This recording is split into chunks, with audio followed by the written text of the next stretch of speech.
Hey guys, how you doing this Sunday?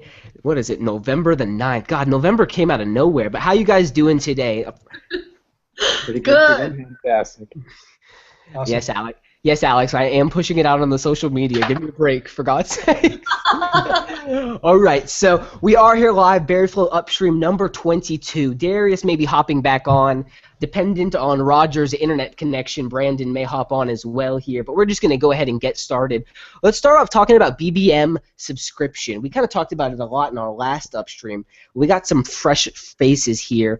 Lauren, are you using any of those new BBM features your on your Android device? Sorry, I stuttered hard on that. Not on my Android, on my iPhone, kind of, but the new update made BBM like 600 times slower, so I hate it even more than I did before. So it made it slower on your iPhone, correct? Yes.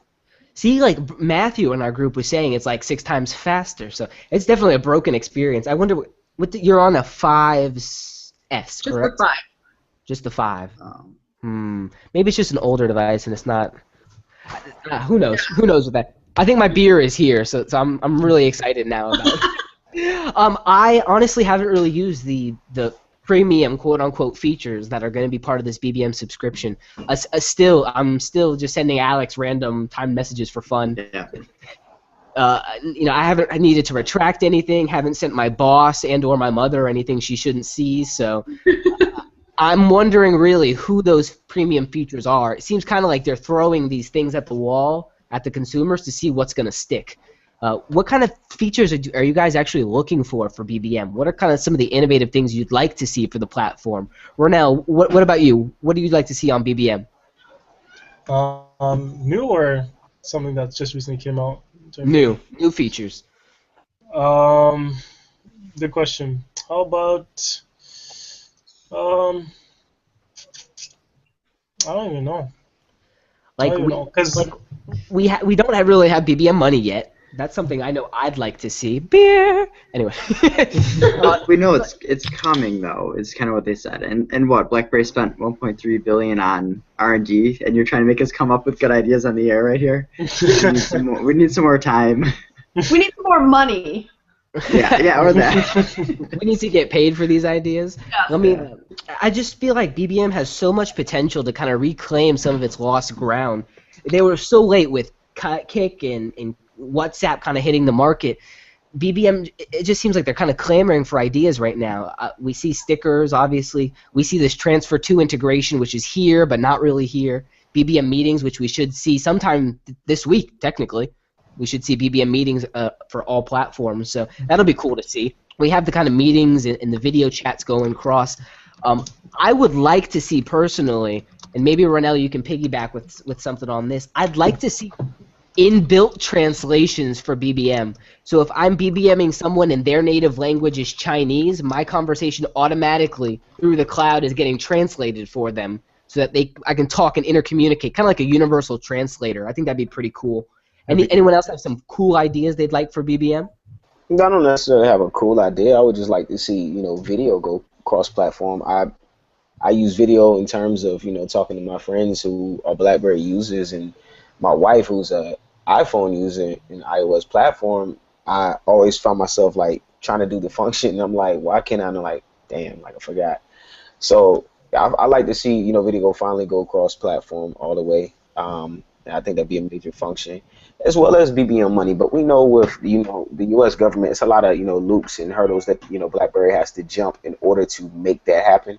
So uh, it's going to take a while on that end for us to see it, here stateside. I don't want to say like North America. I mean, I think you're going to see it anywhere in North America. To definitely be in Canada first because we know the Canadian government definitely trusts BlackBerry, and they know that the population, the Canadian population, majority of them are BlackBerry users. So to see them implementing, that feature, and it's in terms of money and the security that BBM money can provide for it, it's something that's really going to be an eye opener. So I think once you see one of the major governments here in North America, go on board with a feature like that, then you will see others follow. Um, but yeah, you got a lot of banks here stateside, big banks, and federal government alone, they have their nose in everything, so it's gonna be a hard time to see that. But those are a couple of the features that I would love to see, though. I'm excited to see kind of what this Zoom partnership is actually going to come out to being. Is it strictly a partnership, or is there more in lines of an integration between the two companies? Again, a little speculative at this time. By the end of the week, we will know a lot more about that. Again, interesting that Zoom seems to be invested in by the same guy that has started up Nant Health, Dr. Patrick Soon-Shiong. We touched on that last Upstream. Wanted to bring it up again because it is an interesting partnership for them to leverage. It seems that they're kind of going to some of their partners to see kind of what assets they have to try to bring that into the fray. There's really positive stuff from BBM. I think we kind of beat that horse dead last stream. So let's move on to the Ingram Micro unlocked device distribution for Canada. I personally have been buying of late all my devices unlocked. It's something I can prefer, so I can kind of run around to whatever carrier I like. Are you guys still buying your phones from the carrier with the subsidies? Lauren, you're kind of dabbling in a bunch of new devices of late. How are you getting them? Are you buying them outright, or are you going to the carrier doing trade-ups? What's it like? Well, I bought my iPhone 5 from my friend who upgraded to a 6 and obviously didn't need it anymore. And then my G3 I actually got from Verizon to test out, so that was free. So unlocked devices don't really matter to me because I'm only Verizon. I can't see myself really ever switching from Verizon just because their coverage is so good in my area. But, I mean, I don't know, it kind of sucks when, I can't buy any devices from Shop Blackberry or anything, so.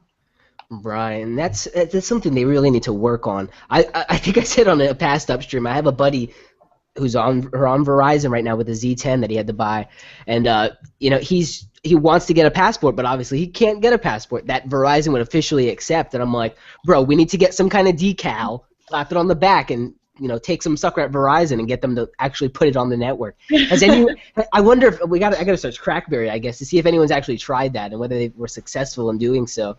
Because the system is what kicks it back, though. I'm telling you, I worked to death for 3 days. Speaking on the phone, I spent easily a solid 8 hours of my time trying to get it on there. They tried every trick in the book.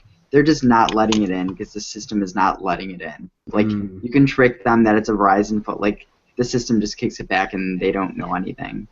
And that goes back to that IMEI. It's not in their system, so it just isn't going to get it through.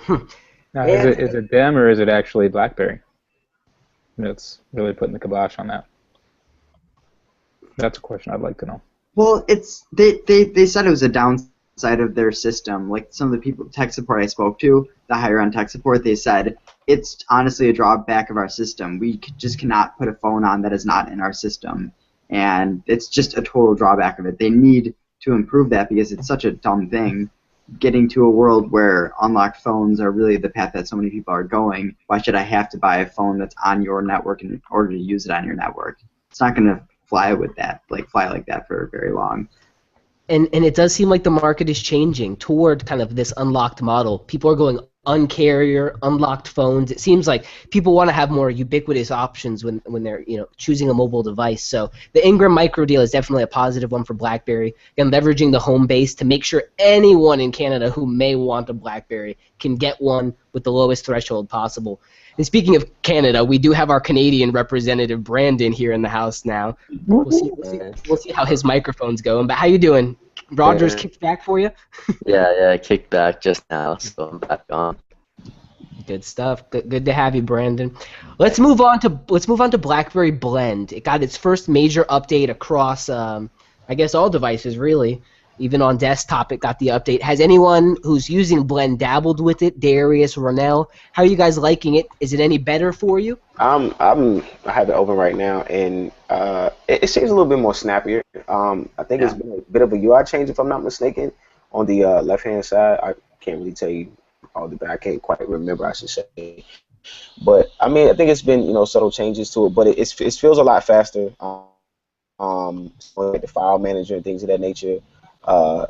Just bringing up everything immediately. It doesn't kind of just pop down the screen. It's fluid. Everything is pretty much just simultaneous in terms of getting an alert on the device. It's right there on Blend as well. So I mean, it's a good update. You can tell it's kind of like a it was kind of like a maintenance fix, if you will. You know, one of those maintenance OS updates that they kind of put out there. So it's a good one, but I still see, you know, the room for improvement. You know, but it's definitely getting the job done nonetheless. Absolutely. Ronell, what about you? Has your experience been better with it thus far with the new update? To be honest, I haven't tried it yet with the new update. Today actually is my official day of switching from my Z30 to my password as my main, so I'll be using it a lot for the next couple of weeks. Nice. So definitely report back next time, that's for sure, on blends. What was the hesitation for you? I mean, you got a passport, you're in Canada. What's the deal? Why didn't you just jump over right away? What about your Z30 had you hesitant? Well, number one, just making sure all my favorite apps move over to the passport support. That's number one. And number two, I use my Blackberry for work, or my passport, I should say. So, you know, I don't want anything to pop up while I'm showing a customer and just like, whoops, you know. Especially if it's the BerryFlow group. God knows. You don't want that showing up. Brandon, tell us your experience with Blend. Yeah, so I had a really interesting experience this past week where I left my phone at home, and so I went to work an hour later and I realized my phone was at home. So I was kind of worried because I'm like, man, it sucks having your phone left, you know, not with you, because then you lose communication with, you know, everybody basically nowadays, especially when you use BBM. But thankfully I had Blend installed on my computer at work, and I was able to actually access my phone, BBM, emails, everything from my phone on my desktop at work and still communicate with Blend with my phone actually at home, and me just being on my desktop at work. So kind of like what we've seen the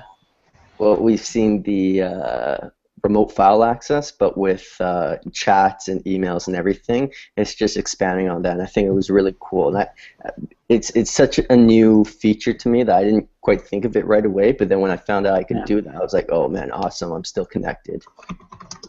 And that's what it's all about. It really is about kind of taking mobile computing to that next level where you have that access indiscriminate of where you are or what device you're using. That's definitely an awesome, a real use case scenario for Blend. I honestly still don't use it very much. I mean, the passport's just so awesome. I mean, I don't need anything else. It's all right there, all in hand. I'm loving it so far. I'm kind of pissed now, though. We'll talk on that when we talk about the red. What was that, Kev? I said no pun intended, all in hand. Exactly. But no, Alex right now is actually going to touch a little bit on Blend premium features that he stumbled across here, and he will do an article on eventually so everyone else can read.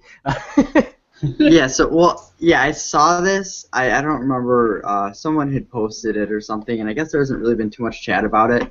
But I guess they're thinking about doing a Blend premium, similar to the BBM kind of premium. And a few things they mentioned, apparently these aren't necessarily going to be implemented or are implemented. They're ideas of being implemented, and it could possibly happen. So it was a few things. Blackberry Assistant inside of Blend, and what that would actually do is it's like a universal search experience in Blend, and it's kind of like your phone is tied in with your software, so you can actually talk to the software and it'll search universally from your phone or do whatever. It's like Blackberry Assistant within Blend. Then the option for themes within Blend, to the point of actual like custom branding, which would be great for companies. Say that you walk by a computer and rather than seeing like the Blend logo and stuff like that, instead you would see your own company's logo inside of there. Then another feature would be remote desktop and remote file access in Blend. So we know a bunch of remote desktop clients that exist. So this would just be taking remote desktop and working inside of Blend, which would be pretty cool. And then there was also the browser's open and recent syncs tab. So it's kind of like visiting tabs on your BlackBerry. You'd be able to go over to Blend and have those same tabs synced across there. Then document viewing support. If any of you have used Blend, right now opening up a document's a pain in the butt because you click it, it downloads it, and it saves it either to your computer or your phone, and then it opens up in a new program. So this would be nice just to view documents. Then another feature that we've all been waiting for, phone call support in Blend. This is just a natural progression that exists on iPhone and if you have a Mac as well. And then the last one, this is probably one of the most interesting things, is blending to another smartphone. So what they wrote for that was blend from a BlackBerry to your iPhone or Android phone and still get content from your BlackBerry phone in real time. So not really totally sure what that is. I guess it would be like using BlackBerry Blend on your Android or iPhone. Which So that's exactly. It sounds exactly up Lauren's alley. She can keep her BlackBerry hidden away so it doesn't shame her and her friends. So it's interesting to hear these ideas pop up, and this is what they're trying to do for premium. So don't get me wrong; these will not necessarily be free features, but they're trying to monetize it in some way. So Blend, as we know it today, most likely will be free if you have a BlackBerry device. But there might be the premium Blend, and they're trying to gauge, how much will this cost a month? How much would you be willing to pay per month for this? And they're just throwing some stuff around. It's very interesting. What are some of the pricing schemas that they've laid out? The article said other stuff about.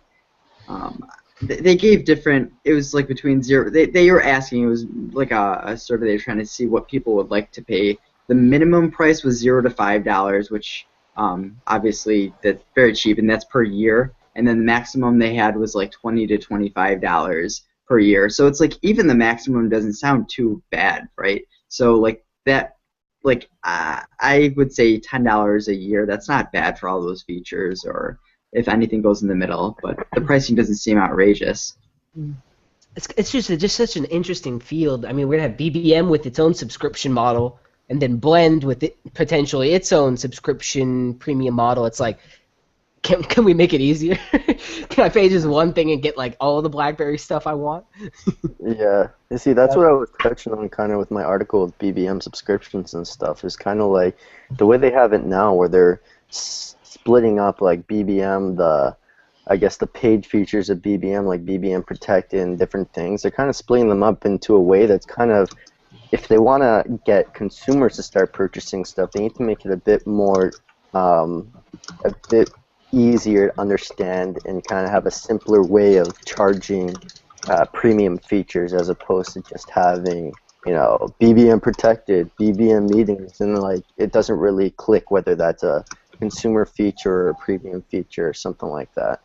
Yeah, I think you'd have to throw something that would cater towards them, like bring back something like BBM Music or a refined version of that. Alex, stop laughing. But just certain features of that nature. One of the ideas I didn't get to touch on earlier on one of the other topics was like some kind of a BBM idea, some kind of file collaboration, be it media, artwork or music, those types of things. Again, I'm talking about things that cater to me, but that would be something I'd love to be able to deal with some people in the group. So that's one of the features I would be more than willing to pay for. I was already paying for BBM Music. Yeah. BBM Music needs to come back. Like, Chen, I know you're watching this right now. Please, BBM Music needs to be revived. And Playbook. While we're at it, fuck it, bring the Playbook back as well. I'll settle for BBM Music over the Playbook, to be very honest with you. I think that worked. It worked really well.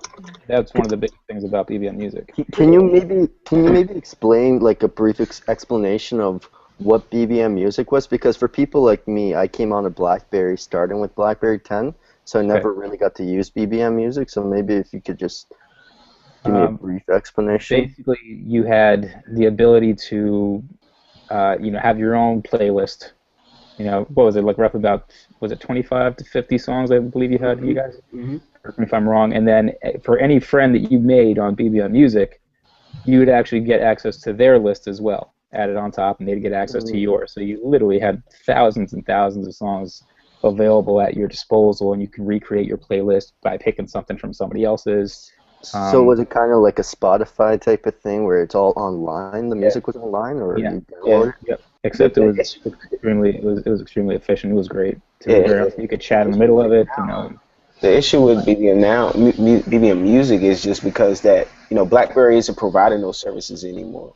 So of course they're relying on Amazon to kind of not Amazon, but matter of fact, is it Amazon or who is the deal that they have now to provide those music services? Amazon. Is it Amazon? Okay. Amazon. Well, it's it's kind of sucks because being that you're relying on Amazon to do such, and you're trying to implement it in another application that is truly native for the OS, there's a lot of issues that you're gonna run into from that point on. And I don't even think BBM even wants to put any more dollars towards music and movies and things of that nature, especially when you have someone like Amazon who has a just huge catalog of such. You want to just leave it in their hands, instead of us pouring dollars, let the consumer put the dollars in their pockets, which will also relieve even more dollars from our pockets to Amazon as it is.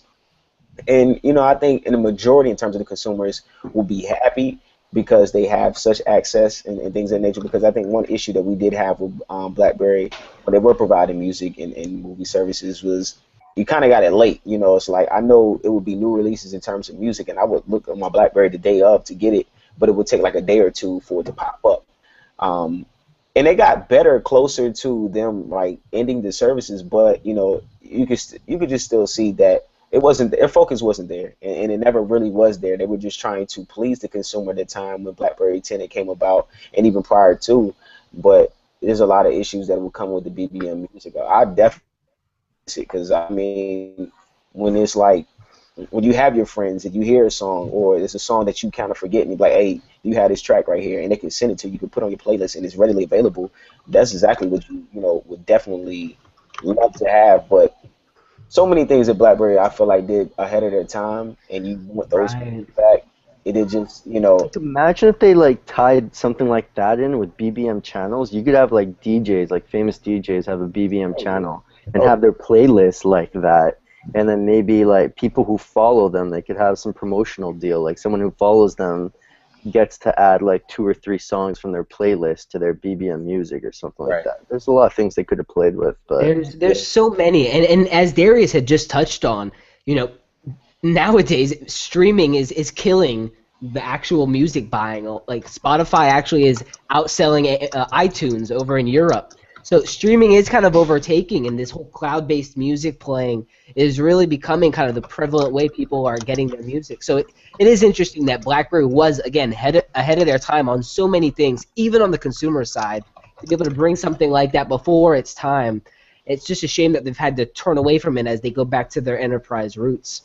I'd still be so much about it. And I know that might bring Lauren back over to the fray if we get some BBM music over on her life. No.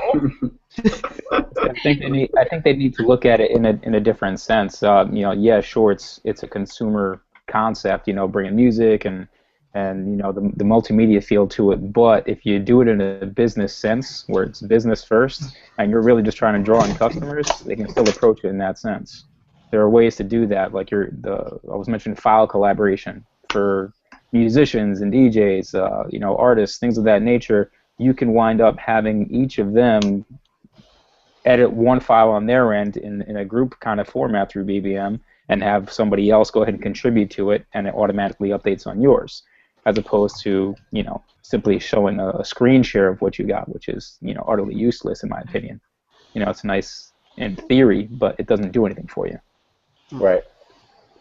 Definitely not a value add. Mm-hmm. Yeah, it's apparent that BlackBerry, the way that they were hoping to make money from BBM may have been BBM music at that time, and it's pretty clear that they're really focusing on business and business features for BBM.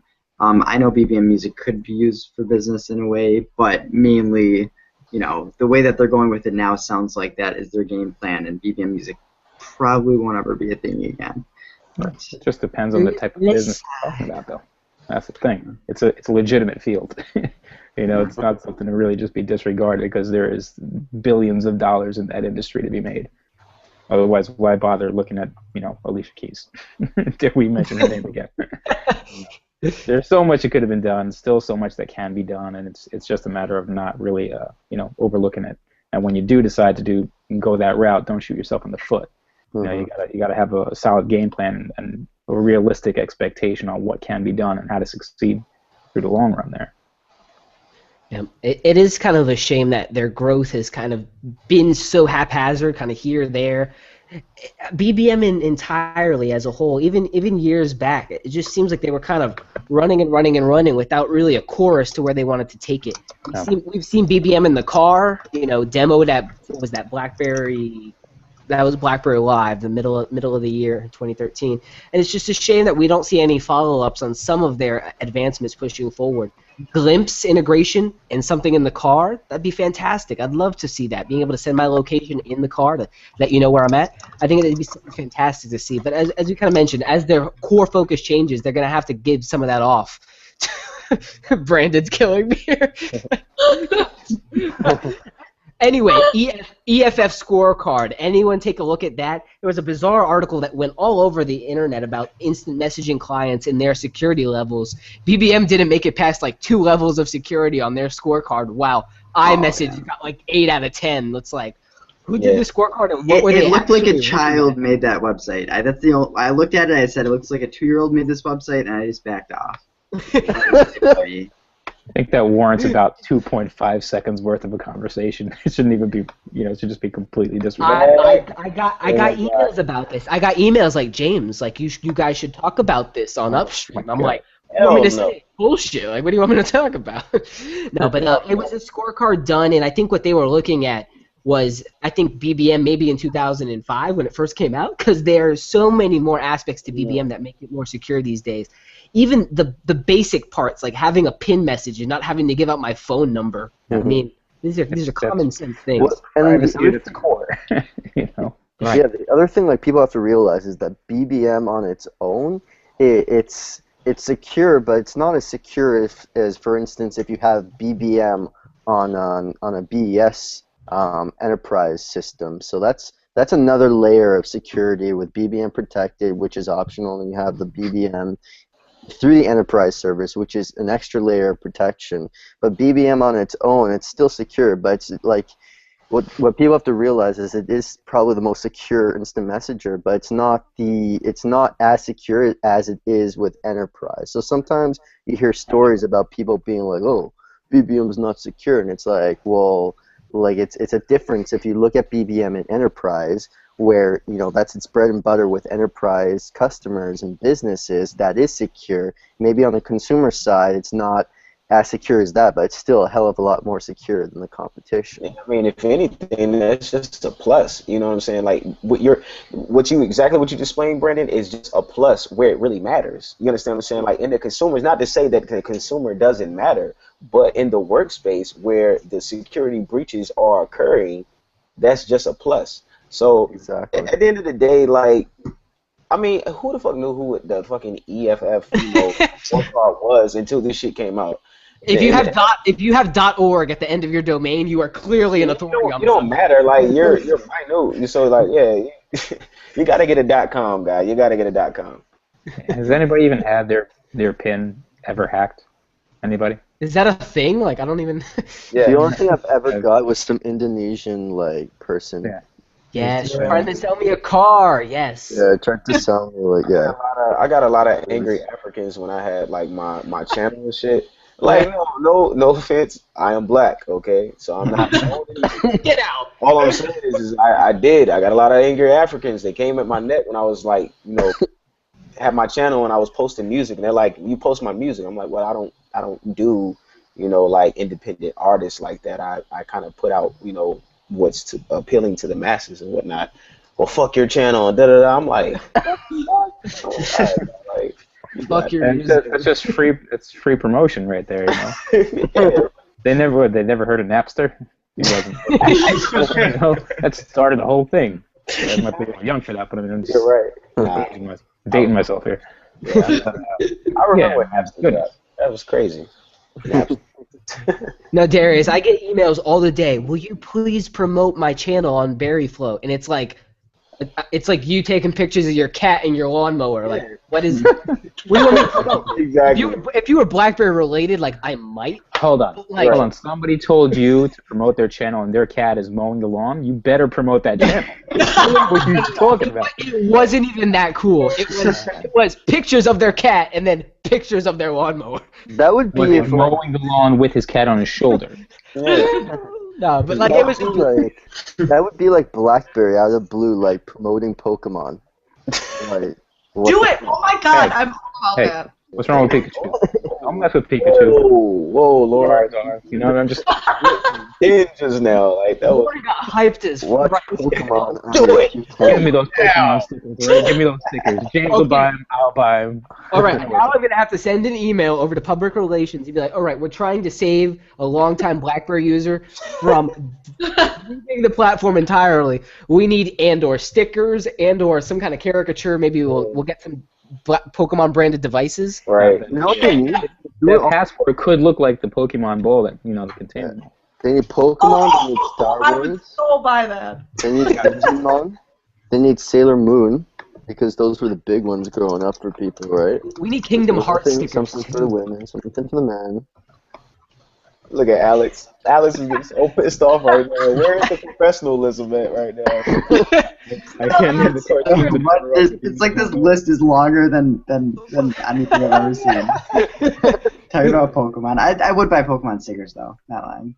No, like when the Avatar Airbender stickers came out, like people were like, "Yo, I need to get I need those in my life," and it's like, South bro, Park too, like South Park. Those were like one of the 2 packs of stickers I bought was South Park, just because they're so hilarious. it's interesting because a lot of people, Brandon, seem to have like a barrier. They're like, "Oh no, I'm not gonna buy any stickers," and then that one pack will come out, and they're like, "All right," and then they find out how seamless it is. You know, it's like, "Oh shit, Yeah. putting this on my bill for later. I'm not even gonna actually see that charge." So, Oh, and then you they're like, know "All what? right, I might buy a couple more here or there." And speaking of that, another feature that I want to see with BBM is, you know how you just tap a sticker and it boom, it's sent. I would love to be able to know that I'm going to send this sticker. You know, like. Well, in the new sticker picker, you actually long press over it. And it'll pop up and be like, "Is this what you want to send?" You let go, and then it'll do it for you. No, it doesn't send it. No, you It's just to preview it larger. Yeah, you gotta tap it again. I've done it before, like what Darius is saying. Like I've accidentally tapped, it didn't seem like it sent. I tap again, then it sends like 4 of them to him. But Yes. I'd like to see probably like the combination of certain emoticons or stickers, that kind of deal, where if you pick one, you can pick another, and it kind of makes a whole hybrid new type of sticker pack altogether. That'd be kind of like a cool concept. Yeah. But That'd be dope. It's like when you go to the I guess in the States you go to a convenience store and like you have single beers and you can put them together, just have a 6-pack of like 6 different tall boys or something. So you could do that with stickers. That'd be awesome. Great comparison, dude. That was such an alcoholic metaphoric, it's deep, man. All of our alcoholics agree with you. And I understood it exactly. No, let's talk WhatsApp. WhatsApp got I said the D, but I guess it's the R actually. They got the red. They had the delivered receipt to the server and to the device, but you couldn't tell whether the user had actually read that message. Now they have that feature. The double tick marks go blue. Popping off BlackBerry, it's like, bro, it's literally been 10 years. Thank you for catching up. You finally have what BBM has had for so long. It's like 9 years now. I think it deserves a round of applause, guys. Round of applause. WhatsApp. For WhatsApp. Bringing it. Easy, Gaga. But no, so cross-platform messaging is a big topic. I mean, Facebook has its own standalone messenger, WhatsApp, Kik, WeChat. These are millions of these companies are making hundreds of $millions a year on these messaging platforms, and it's doing very much consumer-oriented things. So, Alex, we're gonna hand this over to you. It seems like you have some conversation to bring in on this. Yeah, I had a few long debates with a select group of people about the status right now of messaging platforms, and the main ones really are, iMessage will kind of be one, even though it's not really cross-platform. So speaking more about cross-platform, there's WhatsApp, there's BBM, there's Viber, and then there's Kik, there's these other ones. And realistically, what we kind of came up to the conclusion was WhatsApp, they do have 600 plus million users, which is insane, right?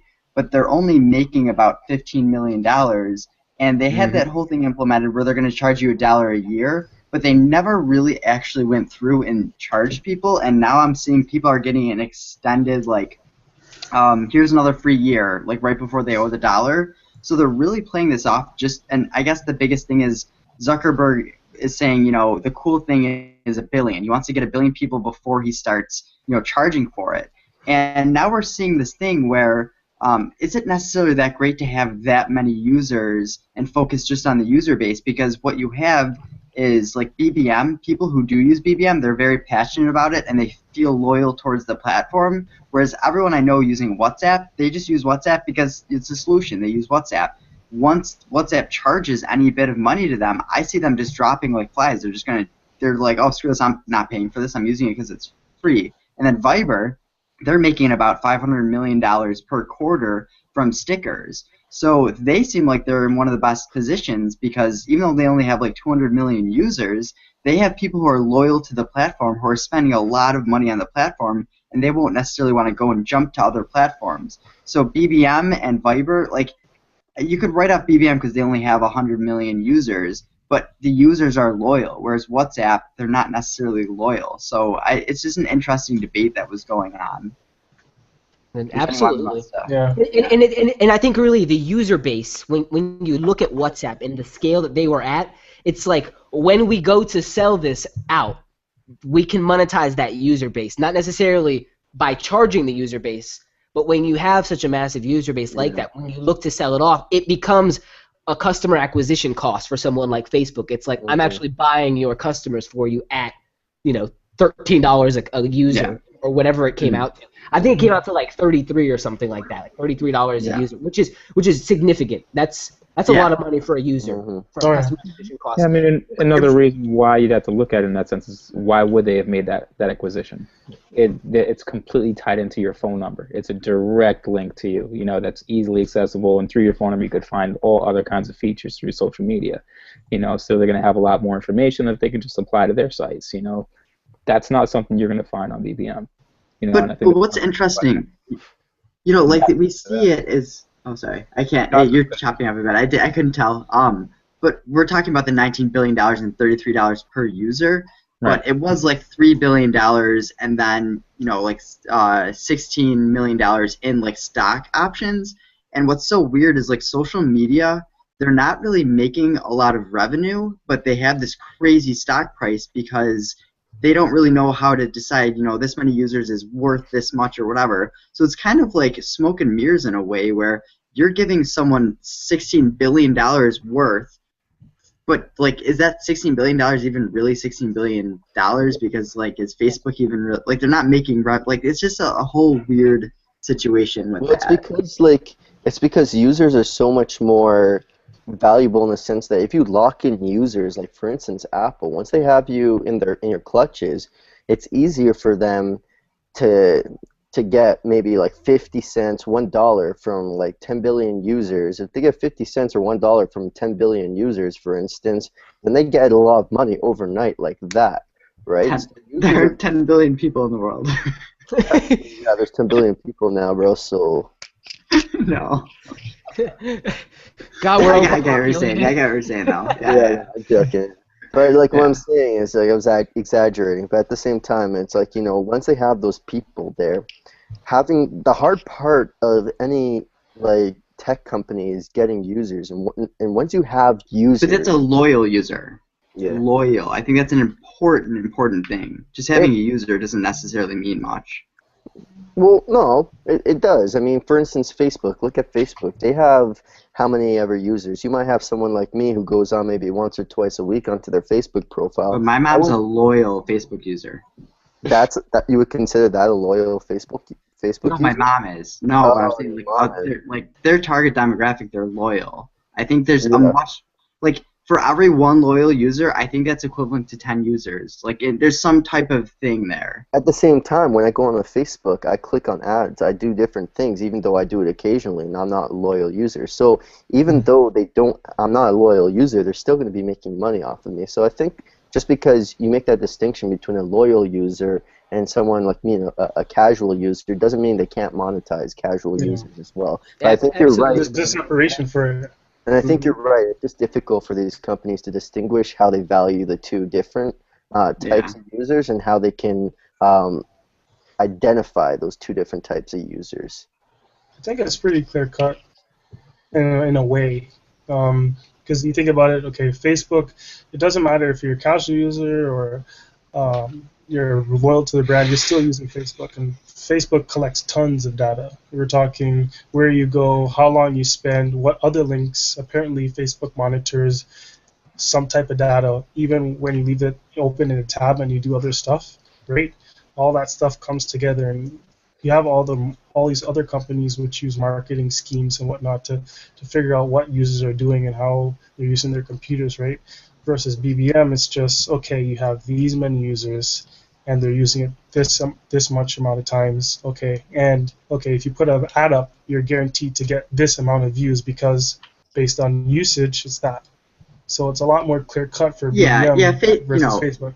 Yeah, it's funny because we were talking about WhatsApp and we kind of merged over to Facebook. Like, Facebook does have a business model. The fact that I could do a Facebook dark post, this is where they're making most of their money, trying to compete with Google Analytics. I can go and target 200,000 people that bought Dove's soap within the last 3 weeks. That's something that is just mind-blowing to hear. Like, that's that amount, that level that you can target someone is insane. I see where Facebook has that, where they can make money from it. But WhatsApp, aside from phone numbers, are they going to just make a big cell phone directory? Like, what are they, aside from saying, all right, we're going to charge you a fee per year now to start using our service?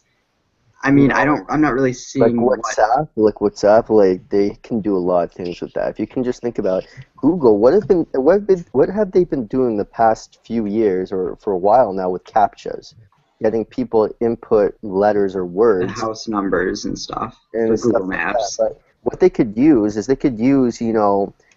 figure out how many times people misspell a word and then auto-correct it or something, and then that can be used in new technology for better word processing and stuff like that. That's and interesting. You can also have keywords. What words are people talking about the most? So which words are more people using and stuff like that. So it's not. But then that's totally scanning, dude. Then that's where security becomes an issue. That's total public domain. You're skimming my conversations to see what words I use a lot, and I feel like people might have problems with it, but that's totally true. There's a level where security, you give up security and give more information and you're going to get something free. Or there's the route where you're secure but you're paying to be secure. So it's really two separate ends of the spectrum. The way I view that type of stuff, like words and stuff, it's kind of like metadata where it's like, you get how many words people are using so much and you figure out which words are the most used, but you can't really associate those to a particular user or something like that. It's just data that you get from it. It's the issue with security, in my opinion, is when you can associate the two pieces of data between the user identification and the data that they're creating. But just overall macro trends of what type of words and things like that for processing, I don't think that's too big of a security, but there definitely is an underlying tone that people do need to be vigilant about it. Yeah. And these are areas that I'd love to see BlackBerry partner to help bring solutions to the table. Firefox seems to be focusing a lot on trying to secure the internet against obviously the likes of Google and their whole service model and revenue platform. I just would like to see BlackBerry kind of leverage the assets that they do have. I know Seeking Alpha did an article about BlackBerry really not having a lot of security patents to back up what they're going to be doing to the future. I really don't agree. I think it also comes in line with expertise. It comes with their legacy and their heritage in this industry, literally starting out the mobile world and bringing information and kind of communication to the mobile. I think there's a lot of potential for them to kind of expand that out a lot broader than it is right now. Mm-hmm. Did you guys see that the Passport actually is restocked in Shop BlackBerry? Yeah. It's been there for a minute. They actually put out some promo videos, actually kind of starting what seems to be that work-wide campaign. Did any of you guys happen to watch those videos? Yeah. How did you feel about them? I thought they were good. I wasn't like ooh ah. I was turned off by one, dude. Which one? Did you see the one where the guy was sitting there and the lady was sending out an email saying local place gets funding or whatever, and it's you can use this to snoop or whatever? I don't that was a little weird to me that she's sitting there with her passport and trying to overhear this business conversation writes about it. I found that a little strange, but other than that, they were fine. It just something I do every day. Right, like I don't know any journalist outside of like TMZ who's actually doing something like that, but Yeah. but They had to save on research and development because they spent quite a bit. Yeah. but honestly, like it did in the same tone. It showed you exactly what it needed to show you. Yeah. In a race to actually communicate and get that message out there, Passport has you covered. That tactile feel and really having the physical keys is really what's going to allow you to have the agility and nimbleness to be able to get those messages across quickly. And in an industry like journalism, when you can get that message out faster, it does mean you're at the top of the hill for getting kind of that SEO value and or the print media coverage. So I like the other one showing off the maps. That seems like a classic one that they're showing off a lot that you can just see more with the bigger picture. Is that something you guys want to see on TV? I personally thought they were a little bit too simple for TV. Yeah, too laid back. It's not really going to draw anybody for it, Right. It's nice for us who we know what it does. You know what I mean? It's just like, oh yeah, we know what they're talking about. But that's not going to pull somebody in. I don't think. Not to that level. Not the level they need. Yeah. And when the Passport launched, they had a great video from the design teams behind the Passport, and it's like that's what I want to see out something like that on TV. Yeah. Like, tell me why you built the Passport. Well, it's like that video. It's like that one commercial they had where it's like our technology is used in spaceships and in the fastest trains around the world, and it's like right to the palm of your hand. There's this one commercial around the time when BB10 launched, but they didn't actually put it on anywhere. It was just like online, like on their website or something, but it wasn't actually on TV or like in any ads or anything. And like I saw it and I was like blown away, like gave me goosebumps. But then they put people were getting teared, Yeah, but then you put in in the halftime show they put in one where like I don't know, things are blowing up, like it's just like, duckies, lots of rubber duckies. Yeah. And, but it's like they're not too far off from having like a good commercial. I think they just need to. Like a TV commercial is very different than what you want from like an online commercial, because when someone's on your website, they have more time to spend because they're already looking at your products. They kind of see and take that extra 1 or 2 minutes to watch commercials. Whereas on a TV, you kind of need to condense it into a smaller space. And it's interesting. I'd be interested to see if this new marketing company they have coming in now can really do some effective TV marketing, because that seems to be some place that they've kind of had some issues with, especially since the BB10 launch. Yeah. Maybe they'll do it with the Classic, and we've brought it up a lot in the past. Like, why doesn't BlackBerry finally take a hit at their legacy devices? Like, say like these were great then, but like look what we have now, because so many people are still stuck that legacy as BlackBerry, and this would be a perfect opportunity. Like, for those of you still on the Curve or the 9900, like check out this Classic. Like, I don't know. Yeah, that's what's going on. That's what I see a lot. I mean, I've been talking to a lot of people about it. A lot of people say, well, you know what? And I said it last time I was on Upstream. People who don't like the Passport because of the size, automatically, okay, somebody who knows about the Classic, somebody who's selling it, okay, well, you got the Classic that's coming out next month. Oh, what's that? It's like the Bold, but like revolutionized, right? That's basically what it's looking like. And I'm telling you, there's people with 9700s still. There's people with 9900s, 98,000, sorry. And, I mean, there's already a base waiting for it, for legacy. And I'm pretty sure BlackBerry is going to do a good job of nailing those legacy users. Yeah. It's just a matter of time. Yep, Yeah. the diehards. Yeah, Kim Kardashian. I like to see more. Kim Kardashian, wow. No, I like to see more. The advertisement, like with BBM and the new features that the latest update that BBM has brought. What is it, like the Boss is titled the Boss, and that it's at the same time it's kind of serious because he's being pretty much just blatant and blunt and straight to the point what the features what new features are to BBM at the moment, right? And then it kind of has a sense of humor of him like dashing across the desk and grabbing his boss's phone. Like, that's something that you can put on TV, but you also want to see those commercials, as Jeff mentioned, that shows the inspiration behind the development of the devices and creating these devices and what it really has inspired them to put, each build, like the build of the phone, the steel I beams on the side of the passport, and what has really inspired them to do such.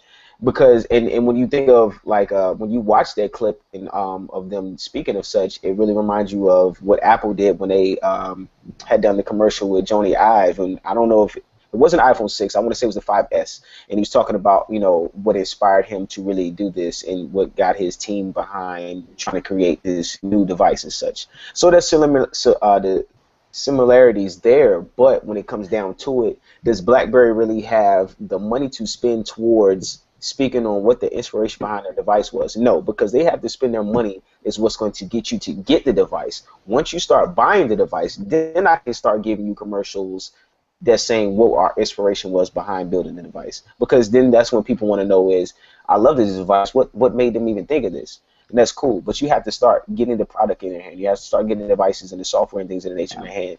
So you have to give them something that's serious but has a sense of humor. It's not like too much over the top. Because talking back to like the Super Bowl commercial, as BlackBerry loyalists and fans, and our anticipation for a BB10, we were so excited to wait to see this commercial. When it happened, I don't even think there was not one heart that wasn't disappointed, because looking at it, you're like, are you fucking serious? Like, we waited all this time for so pumped for that, man. It's like you waited all this time to really put showcase this new OS, and you give us something that makes sense at all. It like makes no sense whatsoever. Till this day, it still puzzles my mind. What were you getting across? I don't even get it. They're just trying to drive people to the website to get more information, but it's like people watching TV, like they don't like to just jump on the internet. Oh, like this commercial is intriguing. I'm gonna go run on my computer and look up more information. Like people really aren't doing that yet. People are stupid. That's what it is. You have to. And I don't. It's not to That's how you really feel. People are dumb. It's like for real, if you don't put it in your face like this is what it is, this is what it does, go get it. People don't. They don't care. Yeah. They're not attracted to it because today's opinions are so influenced by other opinions. No one has their own. They don't have their own opinion anymore. Yeah. That's what social media is to. That is why Warren has an iPhone. Slow clap of the week. Slow clap of the week. That's the thing with social media. If James posts something and he says, "Man, I think BlackBerry is this, that, and the third," and I agree, I'm like, "Hell yeah!" Then I say it, people are like, "Damn, that's a good point." Their opinion has now been. It's now 20 other people's opinion who have no clue who James is, because that's what social media has done. That's what television and media has done nowadays. So you now have to really just make a statement like off the bat. You have to make a statement off the bat that catches eyes, that catches ears, and intrigues people to really want to have more. Mm-hmm. That's what HTC tried. They tried to. If you guys seen the commercial, it said, "Do you have a mind of your own, or are you following everybody else?" And it's great, but at the same time, it's almost too serious. Because if you add a little sense of humor on it, it kind of gets people, tickled about it a little bit and really want to get into it more. Then cool. Yeah. But it's like I said, serious. So that audience that the commercial is trying to reach is very limited now. So. Sucks. Yeah, like does the humor, like for me at least, when I see a commercial that had humor in it, I don't mind watching it a few times. Or like if it comes on, it's not like I get up and go grab pop or whatever the heck I was going to do. That's what the humor does for me. So I think humor is important in a TV commercial that will be replayed over and over and over. Well, it's important for a certain demographic. You know what I mean? That's one of the things you have to look at, and since they had no clue as to which direction they were really going to go for. Were they really going for consumers when BB10 was made, or were they really going to try to still capture enterprise? And clearly they weren't going for enterprise in that sense. No. While the core aspect of security was there, and it was the only one that was approved, by the DoD and all, but the rest of the features that made the legacy OS so good just were never there. That's the big problem that the original OS had with it, but. Maybe 10.3 will get us there, Kev. Maybe we'll start seeing some of that. It will, and honestly, I think I don't really want to see them waste their money on crazy advertisements for the Passport or even for the Classic. To be very honest with you, I don't think so, because I think those are going to be the ones that are geared only towards enterprise anyway. Right. You know, they're gonna receive all that info and all the perks through a totally different type of channel. You know, it's not gonna be through the media. Well, the good thing about BlackBerry is that their consumers is their advertisement, and they have consumers like no other, not just because they're BlackBerry consumers, but because when you're a consumer of BlackBerry, like you're actually, I want to say you're a true mobile user. You're using the device for a reason because it's doing something for you. It's giving you that productivity that you need. So when you look at BlackBerry and their loyal list, and yeah, they don't spend millions of dollars on advertising things of that nature. One, because they really can't afford to.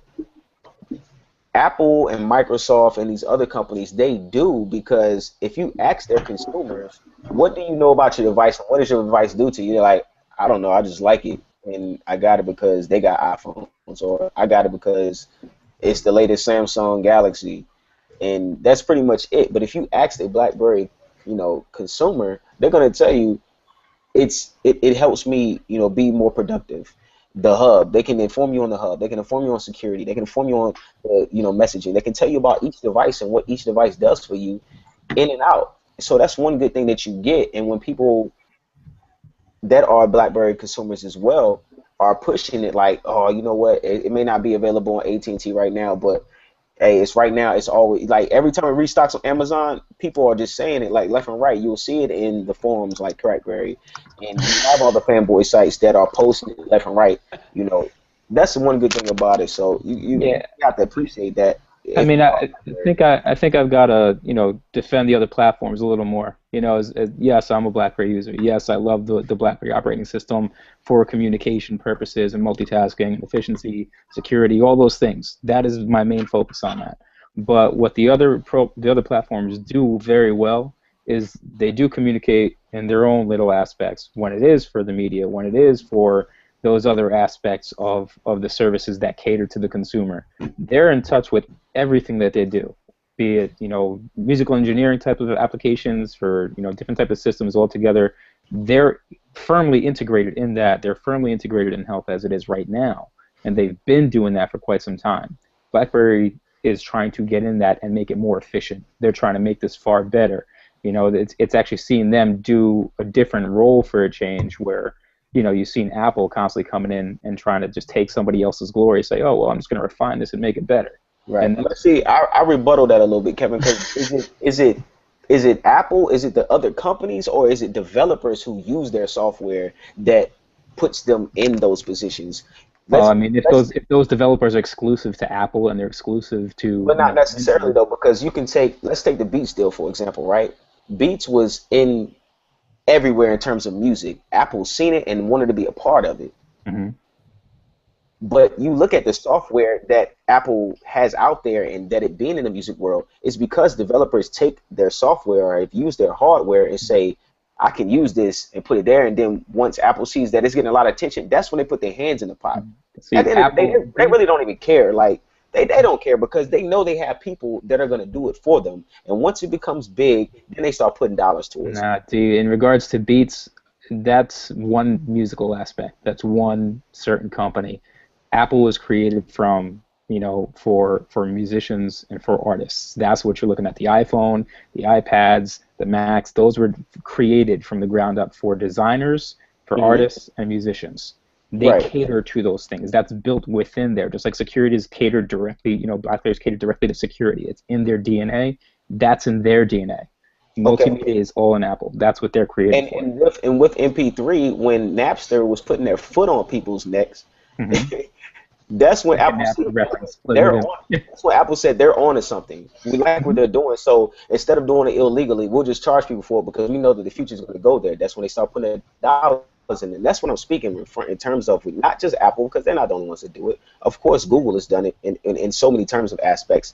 One thing I can kind of tip my hat to Google for is because they really, when they see something, they kind of catch it from the beginning, and then they pour a lot of dollars into it. Like them taking maps, like Google, what they've done with Google Maps is really, I think it's kind of like an underrated effort that I feel like Google is really giving, like, because they really feel like a lot of people, take pictures and put it there so people can see these things. When you do like Google Earth and such, I think, like the effort that Google's put there that's something that I feel like is genuine from a company. In terms of Apple, I really feel like Apple has never done nothing that is truly genuine, and I don't think it's been there since Steve Jobs has left. I really You also have to look at it in the sense of Google also decided to take the initiative of just snapping pictures of people's houses for the address locations right on the roads. That's not something to really be too proud of. I mean, that's but who really doesn't, breaking the Fourth Amendment from the get-go. who doesn't go on Google Earth though and look at their house though? Like, damn, it is my house. You know, it's like everybody does. I think people do. Like, who isn't excited to see themselves on Google Maps? Yeah. Like, Damn, seriously. who was that outside? Like, oh, There I am raking. Yep. Right there. From like 2 years ago, it's like your old car in the driveway. But no, I mean, but honestly, when we look at the whole landscape, there is so much going on, and there's such a big market that needs to be addressed. There are consumer features, there's enterprise features, and there is a segue between where productivity and things like that need to be addressed on both sides. You know, enterprisers are consumers at the end of the day. You know, they go home and they watch Netflix. You know, these are real people. They're not robots who just sit at work all day grinding. You know, they're people. And BlackBerry needs to realize that I can go to work, be productive, kick ass, be secure, but then go home and set up a DJ show and and all that stuff. People have a duality, and BlackBerry needs to cater to both sides. Obviously, you have that focus on that core user base, but people have a duality to them. Not everyone's just single-minded, single-tracked, and BlackBerry seemed to be trying to play both sides and ultimately failing. So at least if they can say we got the enterprise and corporate side down, then maybe we can look back at the consumer side to see how we can bring our DNA and enhance that field. I'm excited to see kind of where it will go. But let's move on. Let's talk about the ex-NSA lawyer who's talking shit about BlackBerry about, okay, this is the worst headline I've ever read. It was something to the effect of, encryption is why BlackBerry failed. And when you read that up front, it's so incorrect. It's underlying a fact that BlackBerry's encryption is what led to them being unsuccessful, when that's absolutely the opposite. The opposite is true. Well, that's why he's a former NSA lawyer, okay? Like, he's former NSA lawyer. That's why he's not there anymore, okay? Because BlackBerry is too encrypted. This article sounded like a threat. It was like, Apple, Google, don't use encryption or you're going to end up like BlackBerry. It's like, but they have to, because there are real security threats happening on those platforms. Right. Yeah, but that goes back to something we've been saying for a long time. I mean, it is in a sense correct that, at least in theory, if you're going to go with this whole conspiracy theory, the two U.S. companies, you got your Apple, you got your Google, you have those guys there that are clearly easily accessible, to say the least. They're the most easily hacked out of those platforms on there, okay? And BlackBerry, being that outside company, does not have to comply with those same type of stringent restrictions that the NSA does provide, that they place on those other companies and the carriers. So if the carrier is not going to want to deal with the NSA because they're clearly U.S. carriers, those companies, those mobile companies, are not going to want to deal with the NSA because they're also having to respond and comply accordingly. BlackBerry does not, and so because they're unwilling to go ahead and compromise that encryption and the security, I can see where that does come into play, but that's not a reason for them to fail. That should actually be the very reason for them to succeed.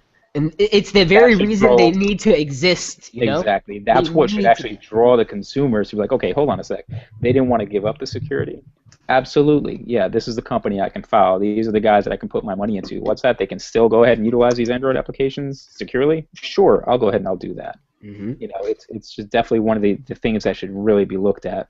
And people wonder where BIS went, why BlackBerry would give up such a lucrative business model. It's because the NSA. It's because of carriers. They're like, we are moving away from that. We are looking toward consumerization.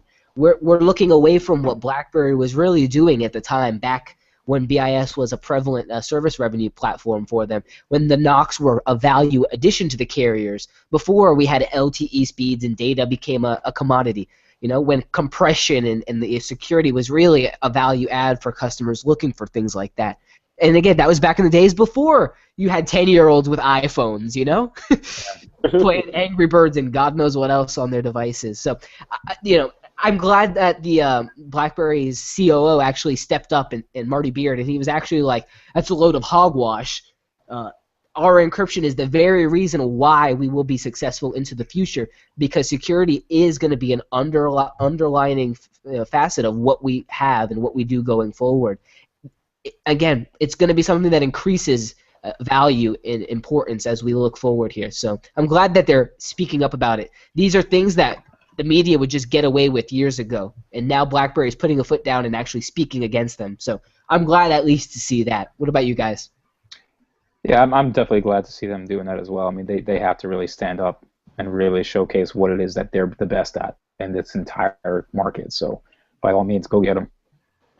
It's good because like when they come back, they actually have like actual substance to throw back. It's not like when the black phone guy like kind of came back and it was kind of like, no, like you're on Android. It's still not the same as if you're like a totally encrypted system.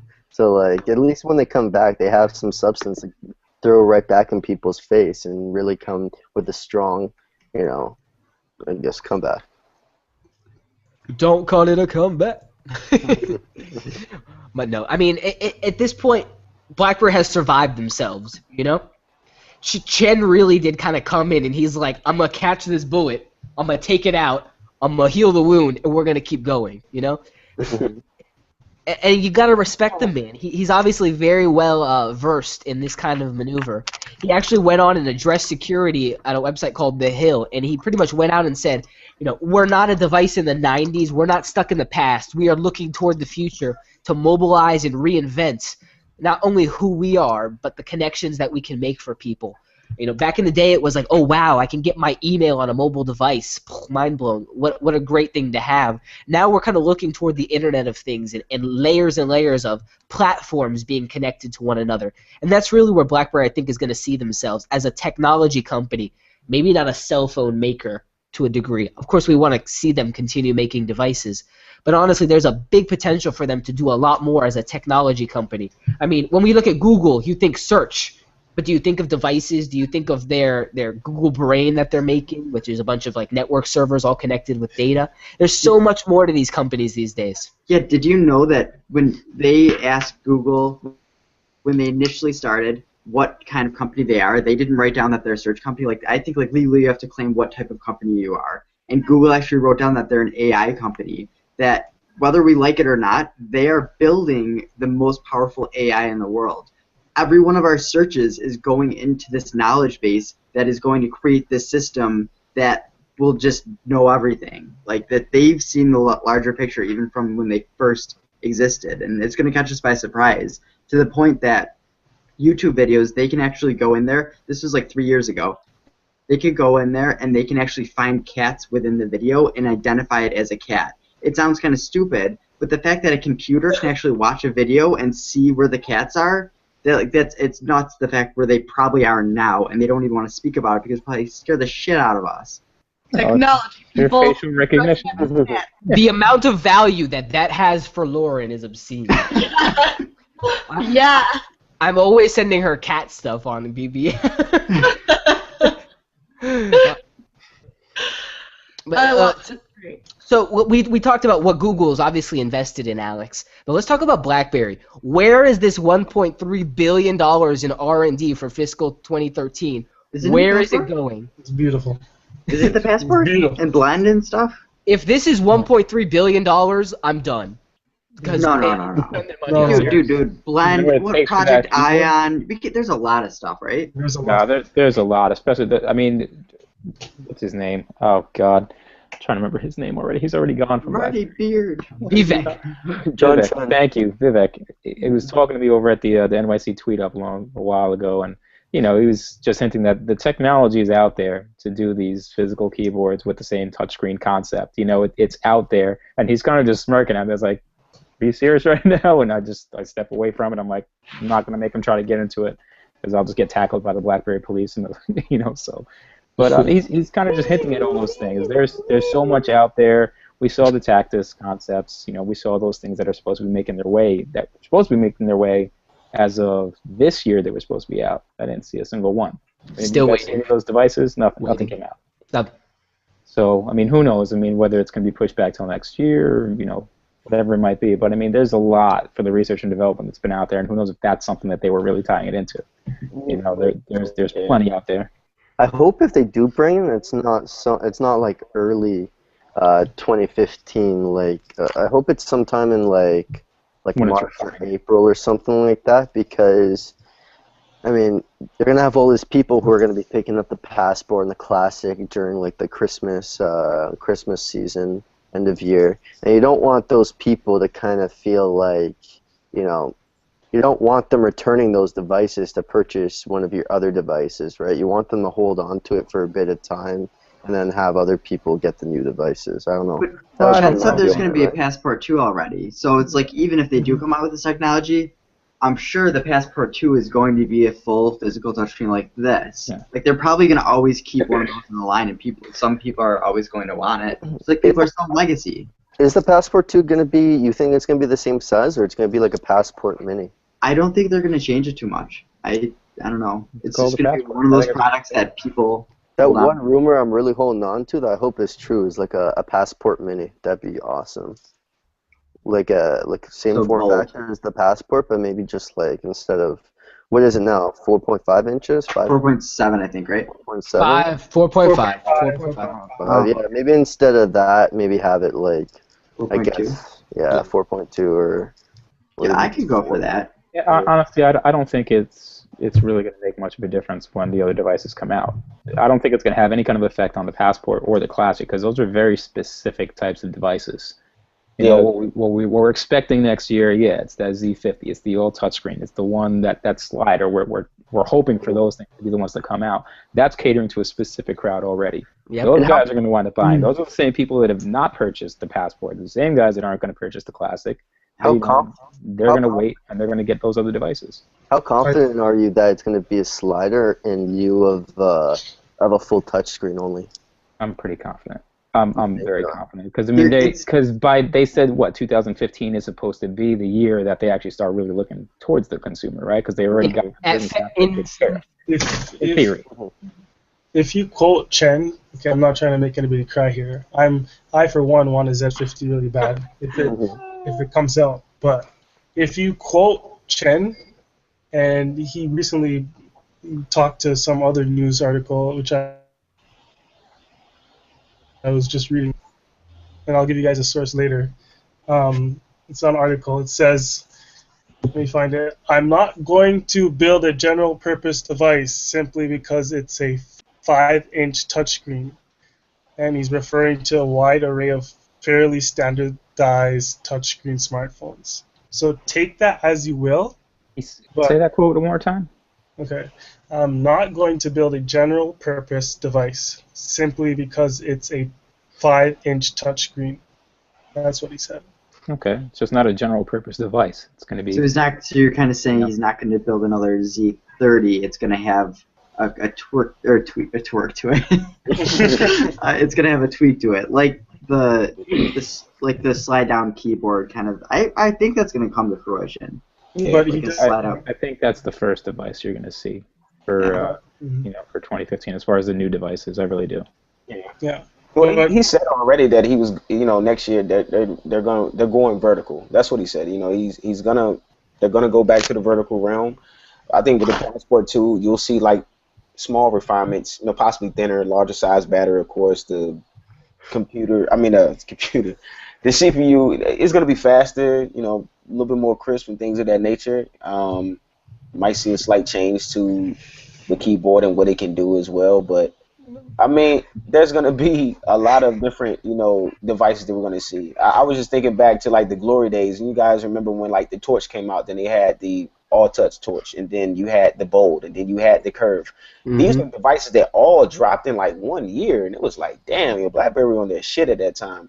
But that was also the time when BlackBerry was actually starting to go downhill.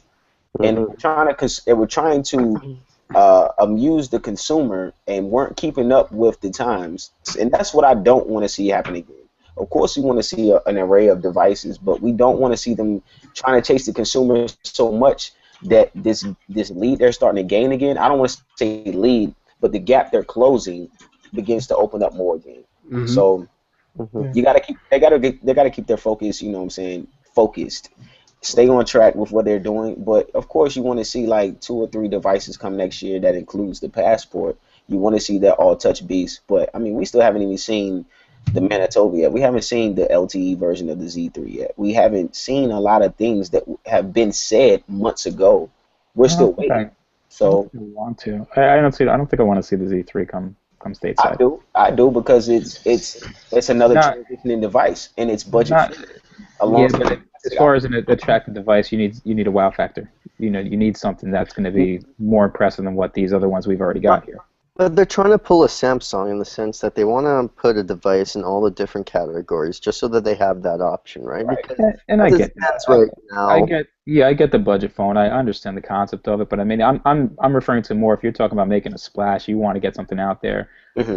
That's not what's going to help BlackBerry as far as like in the public eye. Is it going to be something that's going to help them financially? Sure, they're going to make money off of a budget phone, but to really make an impression and let other people know, like, hold on, BlackBerry is back for sure. It's not something you're not going to put out the Passport, then bring out the Classic, and then drop something back down with the Z3. You're right.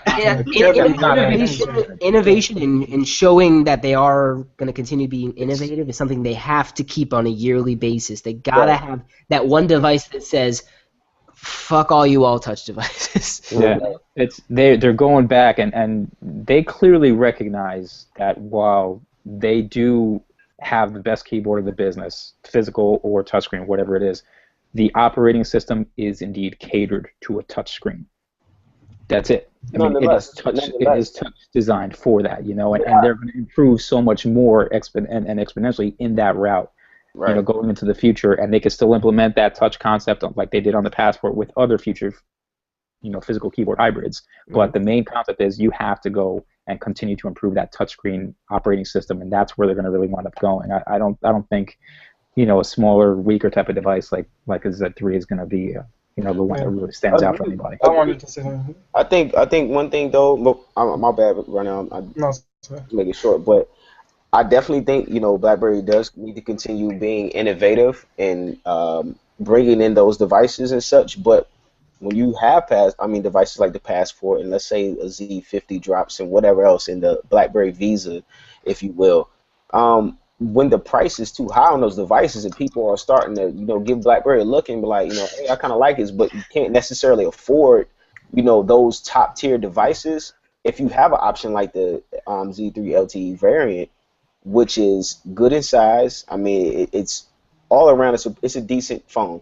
Of course, the specs are going to be bumped up and things of that nature from what we've heard, and take that in a grain of salt. But I think when you have that option, it's about options with it, and Apple gives options, but their options come with time because they have to wait for the next device to come out. So now that the last device, it gets cheaper. That's now an option. You want to give options from the jump, especially when you're trying to get back in the game. So if I have options from Jump Street, just as I had always said with the Z10 and the Q10, if they had launched side by side simultaneously and having options from Jump Street instead of having to wait it out, I think BlackBerry could have done way better in terms of numbers. But unfortunately, no. And I think that's something that they want to make sure that they get right the next go around. And we're seeing it. We are really seeing a change overall. A year ago, year to date, if we look at it, the whole perception around BlackBerry has really evolved. I honestly believe this, that it's not a revolution of BlackBerry's kind of doing more of the same. People are honestly looking at BlackBerry now and honestly taking it seriously again.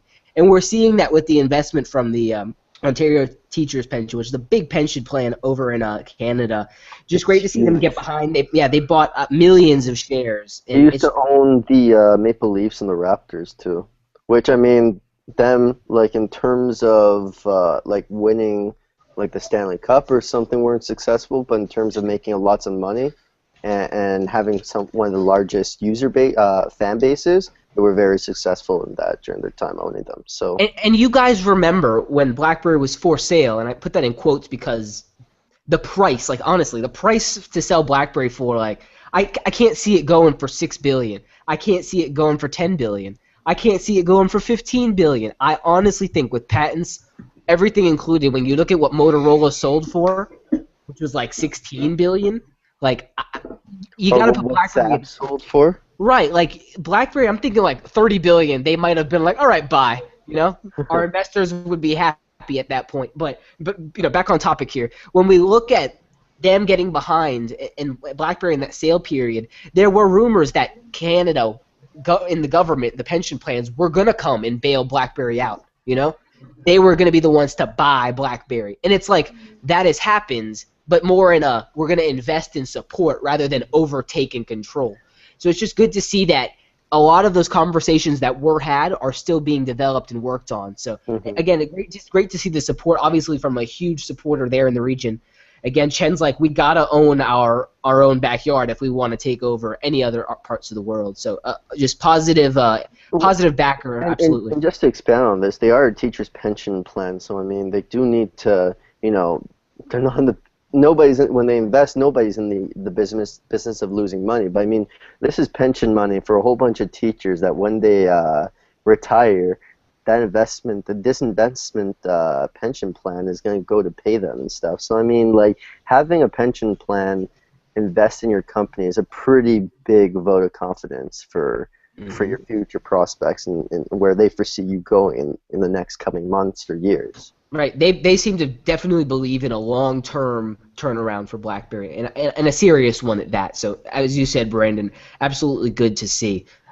Let's move on to we're getting to these really passé topics right now. Let's talk about a red passport, guys. I saw this. I'm on Amazon. I don't know why I was looking at trying to purchase another passport, but I'm on there and I'm looking at the color options. And they've got red and they've got white listed on pre-order for December the 25th. I put that out there. I'm like, is this real life? And to be quite honest, as a full disclosure up front, weeks beforehand, right as Passport was coming out, we had heard, and I'm talking about like all the major blogs, we all had heard that BlackBerry was going to be bringing a red and a white variant. We didn't know when, we didn't know whether it was official, but we had heard talks that this was something that was going to happen. So the listing on Amazon for the red passport has been removed. The white remains on pre-order, available $6.99. In the article I put $5.99, but it's actually $6.99, $100 over the initial price for US. And the white is still available, but the red has been removed. Amazon may have actually just ruined that surprise for everyone because everyone hopped on that news and put it out there. But would you guys like to see a red passport, limited availability, limited quantities? Does the exclusivity of the color alone quantify the extra price and the weight for which you'd have to go through to actually have the device? No, I think like when you add more to a device because it's a certain color it's pretty retarded. I mean, because don't get me wrong, you're gonna make a little bit more money on the back end because people are gonna want that specific color, but to add another 100 to it, I hope it's just mainly for purposes because Amazon just wants to see a bit more of a profit on it, not just because it's a red device, not just white devices and so on and so forth. But I mean, I like it nonetheless. I want to see what it looks like. Of course, you hear red and you're like, yeah, that's pretty dope. But you want to see what it looks like first. But in terms of adding more, of a price tag on the inside, I mean, you don't want to. You just hope it's not because it's a red device. That's pretty stupid. Put it in the toilet. Did you? Yes. No. What? Was that English? You gotta mute. You gotta mute, guys. What about the toilet? No, I'm just kidding. That's hilarious. But honestly, though, what I've heard about the red passport so far is that it is going to be a little bit of a darker color. So Let me reach over here, pull out the They red. could pull off like a Project Red thing, and then like consumers would just eat that up, you know? Yeah. Just be like, oh man, And Project I like Red. I like you said that, Brandon. Like Project Red is a product. Well, excuse me, not project, but Product Red is really dope. That Apple does that with certain like accessories and things like that. That is cool because that's something you're not just buying it. You know what I'm saying? Because it's red. Goes to a good cause. Those are good cause. You know, yeah. Exactly. That's pretty dope. You know what I'm saying? I would like to see BlackBerry get involved in that because there's other companies other than Apple that actually does that, but Apple's a big advocate of it. So. I would definitely like to see BlackBerry like do a Project Red device. Like Now, was anybody able to see whether or not that Red Passport that was on Amazon actually had anything different other than maybe additional storage or something like that before it was taken away? Or? Nope. All the only difference was it was the same Passport listing, only it was choose color. That was the only difference. Yeah. So it'll likely be the very same device. What we've heard so far is that the device, if it were to come to market, if they actually decide to, sign on the dotted line and make it an official production device, then it would be a little bit darker than the candy red we're used to on the LE Z10 device. So it'll be a little bit darker, and it has a little bit of a tiny bit of a metallic hue going across the device. Habkirk did a really good post on it, very close to what it will actually resemble if it comes Will to it be market. glossy or matte? It'll be glossy. It'll have a little bit of a metallic look to it, just slightly. The glossy is really nice on the LE Z10. I have one, but no, I've got a Z30 now, so I don't use it as much. But that Z10 with the red glossy finish, it is quite beautiful. It's quite, when I had it when I was using it, people automatically their eyes were drawn to it. People were asking me about it. I think if they come out with like a Passport like that, the size on the Passport alone is going to draw people's attention. But having people with a red Passport or a bright white Passport or stuff like that, it doesn't only provide options to users, but also allows BlackBerry and the brand to get noticed more by other people, right? Black is a very, subtle color that people don't really pay much attention to because pretty much all devices come in black. But once you add in those different colors, people start noticing them. People start asking people how they like that device, and then a conversation starts like that. That's why Lauren's hair is pink. I mean, exactly. So that when she goes to the bar, guys will have a topic to start. Conversation. Yeah, the once in a blue moon when I go to the bar. Blue moon. That's funny because that's our rival. But no, I honestly do think they will bring a red to the market and the white. We're not going to get a blue, so no U.S. colors apparently. But I do think they will bring that Passport over. Whether it will be a massive quantity, probably very, very limited production runs of the device. For Verizon, it's going to be the red Passport for Verizon to match their colors, right? Hey. Come on. Someone have some faith here. I can't imagine. I can't imagine that many people want honestly, I think red. It's like a flashy color, maybe for younger people. But in terms of a mass adoption, like a mass, I wouldn't. I don't think many people. I think a lot of people would rather be more conservative with a white or a black. So yeah, I think James is on, or you might be right too with Verizon. It could be a special. No, I don't think they do that. I'm totally joking. I doubt they would do that. You can't say AT&T exclusive and then say, but Verizon has a special. No, they have exclusive for the black one. Sure, you can. With the Torch, when the Torch came out, they had all the colors on there. It was an exclusive. You had your red ones, you had your silver, and you had your white. So it's not a far-fetched idea. Those were the days where the carriers had some fucking respect for BlackBerry. Yeah. Now the U.S. carriers, I don't know what they're doing, man. It's like they don't even want to give BlackBerry. Just the fact that AT&T accidentally pushed 10.3.1, like, what are you doing? One day they're all gonna come back to BlackBerry, and BlackBerry's gonna be like acting like the Godfather. He's gonna be like, "You disrespected me for those years, and now you want me to bring my device to your company?" Like shit like that, That was like the most god awful. we're just messing, Brandon. And We're not. that is the end of Upstream. There you go. We're almost there. We are almost toward the end, guys. The last thing we have to talk about right now is BlackBerry Classic and some rumors. This is rumors, and I'm about to put this on the Twitter sphere so people can like gasp about it. But let me type it up. BlackBerry Classic. Hold on, I can't type it all. BlackBerry Classic Verizon exclusive. What would you guys feel about that if the BlackBerry Classic stateside was a Verizon exclusive? Yes. Very bad. Yay. Gay. Why? Makes no sense. Why? If they come in at a $400 price range, potentially even lower, if they come in at a good price range, again, this device is going to be one built by Foxconn.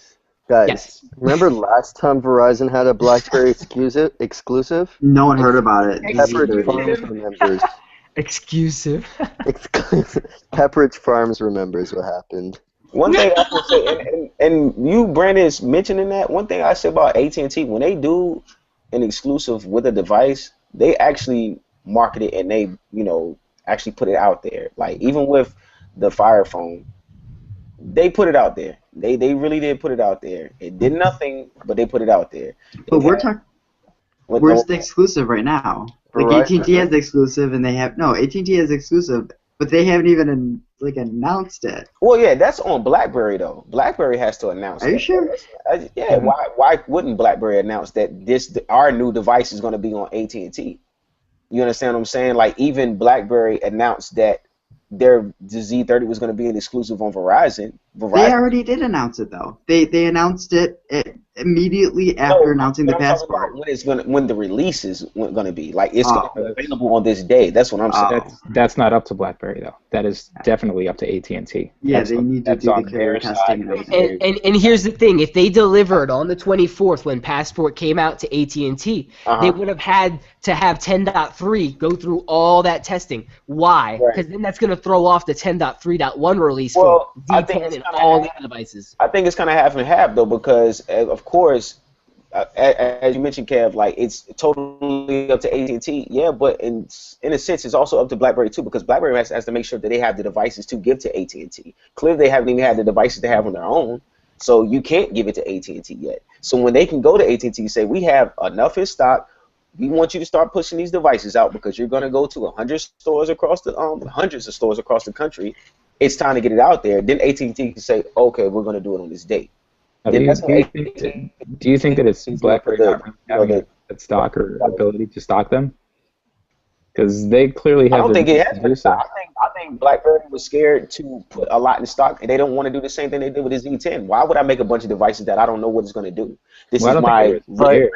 But on that note, BlackBerry does have relevant data to know where they need to put the stock. That's the thing. We live in a day and age where they get all the data and they know exactly which cities, which stores they sell the most Blackberries in, and that's where they need to put the stock in. So, like, for instance, if you're in the middle of nowhere and, like, no one has a Blackberry, it's not an economic center like New York or Los Angeles or something where, you're not going to have big enterprises. Right. Maybe BlackBerry shouldn't focus on that, but they definitely have the information and the data to know where they should be putting that stock. So they might not have enough stock to fill the entire United States, every store in the States, but the key thing is if they can get it into those few cities where they have a high, a high population, so they can get lots of people to use it and high enterprise users right there. I mean, that's half the battle right there. That's pretty much their bread and butter that they need to focus on right now, at least. But when you write out a game plan for your next fiscal year, we're not talking about 2 to 3 months. We're talking about your entire fiscal year. Plan from the jump that you're going to sell these devices from this perspective for this amount of time, and then we're gonna see what it does, and then we're gonna say, okay, we're gonna go to AT&T. We've already had in mind that we're gonna go to AT&T with the device, and we're gonna give them X amount of devices and see what it does. There's an option A, there's option B. If it does well, then we boost up the amount of devices that we start cranking. If not, then we're gonna kick back in terms of what we're putting over there in terms of AT&T and start putting more in terms of what we put in shopBlackberry.com and so on and so forth. So it's kind of hard to really put a finger on exactly where they're at because, like I said, they have to. You're a $1 billion corporation. You have to plan out for an entire fiscal year of what your game plan is going to be. You have up and coming because they're creating their own. They're creating the demand. They're limiting their stock purposely and creating the demand. So they're not going to go over it. It's something that they're doing purposely because it's going to look terrible if they wind up going over on a device that is yet it's a polarizing device. You know, that's one of the best descriptions for the Passport. It's certainly a polarizing device. Doesn't mean it's bad. Doesn't mean it's the best device on the planet. But it is something that people are going to sit and they may hesitate to pick this up. So they're not going to go out and just make tons and tons and thousands and of these devices just to have them on stock. And even if it's just to be on shopblackberry.com, they're not going to do that. So what they're going to wind up doing is they're clearly going to have this conversation with AT&T, which they've already had. It is exclusive with them. They're the only U.S. carrier to do it from everything that they've stated already. Right. Okay, so they're already there. They know that deal is in place. It's just a matter of when AT&T is feeling that the device is ready, the software is up to par with what they want to do on their network, and from that point they're going to set it up for the holidays for the best time to release it. They're going to try to put themselves in the best situation to make the most money. No, I always felt like they should have put it out right by the holiday season, you know, because that's when devices start selling. That's when people are utilizing those upgrades. These kids want the new devices. Adults want new devices, so on and so forth. We're all kids at heart, Darius. All kids at heart. But at the end of the day, it's just like I really feel like BlackBerry really didn't want to lose out when it came to making the Passport. And a lot of people be like, well, I think they purposely, you know, shorted themselves in terms of saying we're out of stock and things like that. That was a part of that marketing scheme. I don't really think it was. I really don't think it was. I think they said we're going to do this amount of them. Let's see where it goes. It sold out, and I think they did. I think the device did better than they even expected themselves, to be honest with you. I really think it did, and which is why, you know, it would be in stock. And then the numbers were crazy in terms of, like, as soon as it's stock, everybody was on it. Like, you can't tell me that that's not past your expectations, or you're doing that on purpose. 200,000 devices in 2 hours? Like, not even that. What it was? As soon as you put it on your site, it's sold out in 2 hours. Like, right. But there wasn't about 200,000 devices that were sold out from all those platforms or those outlets. I mean, if we look at it from a financial standpoint, if 200,000 devices went out in 2 hours, let's say, even in a week, like, it doesn't. Time is relative. Interstellar taught me that today. But 200,000 devices at, let's say, an outright price of $500, which I know Canada had to pay more. Blase. That's $1 million right there. I hear you. That's substantial. That gives them a good forecast for production down the line. It's like, all right. Now we can tailor this, and I do think that both of you are correct on this, that it is part of the marketing scheme to keep it limited, but also very conservative from the get-go that they don't want a Z10 repeat. So I agree with both of you on that. I think you guys are absolutely correct. Yeah, go run out. Go for it. Yeah, I was gonna say because I was just sitting back listening to you guys, very carefully analyzing, you know. But I mean, you guys are right.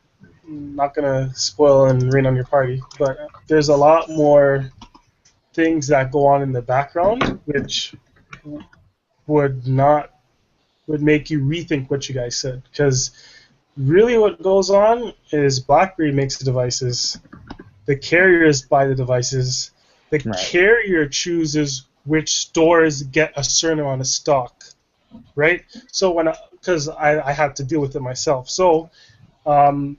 One store, for instance, can't give specifics. One store runs out, and then the store asks me, where's the stock? And then I can't call BlackBerry and say, oh, where's the stock? Because it's not BlackBerry's responsible for feeding the store stock. It's their distribution, right? So you're looking back at the carrier distributor or distribution center, and then if the distributor doesn't have any stock, then you're looking at BlackBerry, right? Yeah. So where that disconnect happens is a key thing at looking at how a device sells and that demand, right? But 100%, they went conservative, and I'm happy they did, and I'm pretty sure they did. They pretty much smashed that freaking launch. Yeah. My bad. You heard it here, folks. BlackBerry smashed that bit. I'm interested to see how the momentum keeps up. I know people are like, the Classic was delayed or whatever, but it just makes sense. It's like, why are you going to put another device out a month later and hurt your sales for the device that still is trickling into the market, you know? No, the only thing that mystifies me with the Classic is that, like, I just don't understand, like, why it's taking so long to come out. Because back in April, Chen was like, if I could have it out next month, I'd have it out next month. I want to get it out as quickly as possible. And it's kind of like, Software. I see what it's coming. It's coming with a trackpad and stuff, and like I guess the new OS. And I'm just like, I don't know. Maybe Alex has some insights into why it's taking so long. Because what I can see is that maybe it was just the software portion that was taking so long. But in terms of the hardware, I'm not sure really why it need to be delayed so much. I do. Why Renault? Go ahead. Yeah, let me just put my 2 cents in, or my 5 cents. No, I'm just joking. 25 cents. Don't undervalue your thoughts. You're 0.98 American cents. Almost on par. Almost on par. The real reason is, I don't know. What we can always guess. Well, thank you. We can always guess, but The more you know. I'm pretty sure it's a software thing, right? Considering Foxconn is making it, which I learned about this week from you guys, if Foxconn was able to get the Z3 out that fast, I'm pretty sure they got the classic hardware out and ready. But getting that trackpad and that Blackberry Blend and everything to work and really work with the touchscreen. I mean, if you think about that kind of a work that they have to put in to change the OS, that's actually a lot of work, right? So I'm pretty sure it's a software thing. At the same time, though, I mean, the Passport does have the touchpad, and I mean, they does not function at all. Like that only functions in 2 places. Well, Yeah, you guys must it's a marketing Passport gimmick. It doesn't work at all. Dude, like you could scroll up and down lists, but like the Classic, it's actually going to highlight the list item. Yeah. For instance. And it's really BlackBerry 10 or BB10. It was built for touchscreen devices, and it's very apparent, seeing as it came from the playbook, which I've totally separate software, but the idea of QNX operating system has been an all-touch device. So then when they weren't even going to make a Classic, when the idea of a Classic came up after the Z10 kind of flopped and the Q10 wasn't going over so well, when they said, hey, we're going to make a device that has a trackpad, everyone was like, what, are you crazy? Like, blah, blah, blah, blah. So they weren't even planning on making a device like this. So the operating system was not built at all for that in mind.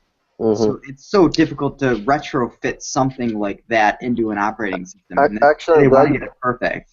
I'm glad you brought that up about the operating system, because I think it was this week that there was something on the developer blog for BlackBerry where they were talking about some of how the Classic buttons and tool belt will function, right? I watched the webcast. What did you think of it? It didn't seem like anything like crazy, you know? No, it was nothing that we didn't already think. Essentially, so like when you scroll up and down a list, they just told you that it's going to default be that blue color and do the highlight thing. You'll be able to do a custom color if you'd like. So say that would match your app. You could essentially make it a red with like a red tint, or like they just give you a little bit of customization. But other than that, it's really straightforward for how the functionality would work. I was hoping to get more out of the webcast. I was hoping that they were going to actually show the Classic in use, because they can show you pictures so many times, like this is how it will function, but it's like I want to actually see how the device functions rather than just pictures. So it wasn't as useful as I was hoping. And I think that's exactly what Chen was talking about when he's saying if it was ready right now, we're gonna have to put it out. You know, that kind of deal. I think it's definitely gonna take a lot more time to really refine it and make it something worthwhile transitioning to from a device that they're already comfortable on. You know, he doesn't want to give BlackBerry 10 a bad impression to those people he's trying to get you on. You know, so it's definitely something to really take your time with, and I really don't see a whole ton of marketing going out, you know, for that. You know, again, just strictly enterprise. I think that's your biggest. And correct me if I'm wrong. Is the Classic coming. Is it gonna launch on the 13th? Do we think, or December. and when do you think? Yeah, when do we think it's gonna come out? Like be in people's hands? December. Yep. Just not In the not States as stateside. well? No, I highly doubt it. Stateside? I highly doubt it. Like, and it's just me going on my own gut and just based off of the carrier experience. It's like I don't Yeah, see and look it at the coming in the passport. U.S. at all. I've said this multiple times. 10.2.1 launched stateside on January 30th. I would not be surprised if, to keep a cohesive rollout, that they do the same exact thing. One OS update a year, like everybody else pretty much in the market. I mean, we needed 10.1. We needed 10.2. You know, those were like, this shit is beta. Like, we need to get this in the market. But I mean, why would they put it in January? I mean, if anything, you want the OS to roll out in like alongside the or something, so that people are like, when they're in the stores looking for devices, they want to be able to see all those cool features, and people. That's when you have the most people in the stores buying devices. Right. So why not have those cool features there and be like, listen, you can use Blend, you can do this stuff. This is why. Okay, this is. I was thinking about this the other day. The Passport came out with 10.3.1. One of the selling features, whether you want to think about it or not, 10.3, not 10.3.1. What did I just say? Oh well, okay, yeah. But the classic, okay, but the classic will probably come to 10.3.1. Whatever. Yes. In my mind, they're essentially the same. They're different. Okay, whatever. 10.3. So one they're of the but essentially the same. Just hear me out. So one of the selling features, whether you like it or not, for the Passport is that it ships with 10.3. That you have the newer experience before anyone else on the market has it. Mm-hmm. And that's not, they're autoloaders and all that stuff. Everyone else on the market has it, but, like officially, okay? So that's one of the selling features. And that's, I think, Lollipop, perfect example too. Lollipop is coming out, I think, on the Nexus 6. That's one of the only devices on the market currently running Lollipop. Everyone else has to wait until, I think, like next month to get it. It actually leaked for like all LG devices. Like it's actually like went out. Yeah, but the whole point is it's a selling feature for the device, and then they're planning on releasing it. So I don't think January 30th is off at all. Like that makes total sense. Give a few months with a new device that you get this little perk of getting the new OS, then everyone else gets it. As long as everyone else does get it, it's not like Apple is like the 4S, the iOS 8 kind of sucks on it. Right. It's not like BlackBerry's doing that. It's you're getting the update and your phone's actually getting a boost. Here's the honest thing as well. The first device in market with 10.3 was the P9983. Yeah. Yep. So, I mean, that had a leeway on the 17th of September, and then we have the 24th for Passport. So I think you're right there, where they need to have some headway to have some kind of uniqueness. I mean, it's not only 10.3, but Blend as well. Yeah, yep. Yeah, that's another thing. They're keeping Blend to its own. Yeah, that's right. Yeah. And another thing is though, but that I don't think kind of people have, because there's a lot of what ifs, of course. I don't think one thing that people kind of thought about it is well, maybe the reason why the Passport hasn't launched on AT&T yet, or hasn't launched stateside yet, is because maybe they're waiting for that. They were waiting for the Classic to be ready because they kind of want a side-by-side launch, not together. But you want to, of course, because they're not going to be on the same. Well, I don't want to say they're not going to be. We're going to remain optimistic for the Classic and hope it launches, across carriers. But maybe they were waiting for the Classic to be ready. And once the Classic was ready, say, okay, now it's time to give them the Passport because we're shortly after or alongside could give them the Classic. So that's. I think you're right there. It's got to be all about 10.3.1 because like if they had they're not gonna approve 10.3 and then make us wait 6 months for 10.3.1 while the rest of the world gets it at the beginning of next year. Because the word is out there. It's been said that of course the Passport is gonna launch with 10.3. When they said 3.1 was going to come out along with the Classic, and it's going to be available for older BlackBerry 10 devices as well. So you have those facts. That's there. So there's nothing to take with a grain of salt there. You have to take that as it is. So just understand at this point now it's just a matter of which one of the devices is ready. We already know which one is.